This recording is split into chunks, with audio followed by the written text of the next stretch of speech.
আচ্ছা, আমরা প্রত্যেকেই তো জানি হাই ব্লাড প্রেশার হয়ে থাকলে কাঁচা নুন কিন্তু খেতে নেই, কাঁচা নুন খেলে ব্লাড প্রেশার বাড়ে। তাহলে কি ভাজা নুন খেলে কি ব্লাড প্রেশার কম হয়? আর বিট নুন, যেটা আমরা পেয়ারার উপরে দিয়ে খেয়ে নিই, খুব ভালো লাগে, শশার উপরে দিয়ে খেয়ে নিই, বিট নুন খেলে কি ব্লাড প্রেশার বাড়ে? আজকের ভিডিওতে চর্চা করা যাক যে ভাজা নুন বা বিট নুন খেলে কি ব্লাড প্রেশার বাড়ে নাকি। নুনের মধ্যে সোডিয়াম ক্লোরাইড প্রেজেন্ট থাকে। আমাদের যে বাড়িতে আমরা যে সাদা নুন যেটা খাই ওর মধ্যে সোডিয়াম ক্লোরাইড থাকে। এই সোডিয়াম আমাদের বডিতে যাওয়ার পর জল কিন্তু ধরে রাখার একটা প্রপার্টি রাখে, জল ধরে রাখলে কিন্তু ব্লাড প্রেশার বাড়বে। তাহলে নর্মাল নুন খেলে কিন্তু ব্লাড প্রেশার বাড়ে। ভাজা নুন যদি আপনি নুনটাকে যদি আগে ভেজে নেন, তাতে কিন্তু যে সোডিয়াম ক্লোরাইডের যে স্ট্রাকচারটা সেটা কিন্তু ডিস্ট্রয় হয় না, সেটার কম্পোজিশন কিন্তু সেই সোডিয়াম ক্লোরাইড NaClই থাকে।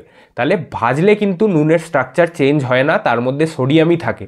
সুতরাং ভাজা নুন খেলে কিন্তু ব্লাড প্রেশার আপনার কমবে না, যেরকম বাড়ে নর্মাল নুন খেলে সেমই থাকবে। বিট নুনে কি হয়, বিট নুনে সোডিয়াম ক্লোরাইড থাকে, এছাড়া আয়রন আর সালফারেরও কিছু কম্পাউন্ড থাকে, যেই কারণে সেটা টেস্টটা একটু বেটার লাগে।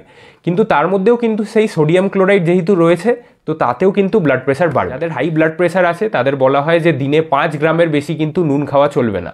এছাড়া আপনি যে প্রেশারের যে ওষুধ রেগুলার খান, যেই টাইমে খান, সেইটাকে কন্টিনিউ করা উচিত।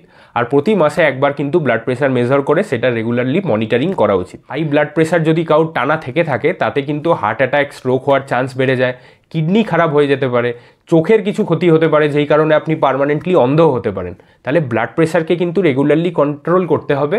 আর লোকে যে ভুলভাল যে বলে বেড়ায় যে ভাজা নুন খেলে ব্লাড প্রেশার বাড়ে না, এটা কিন্তু একদম রং কনসেপ্ট।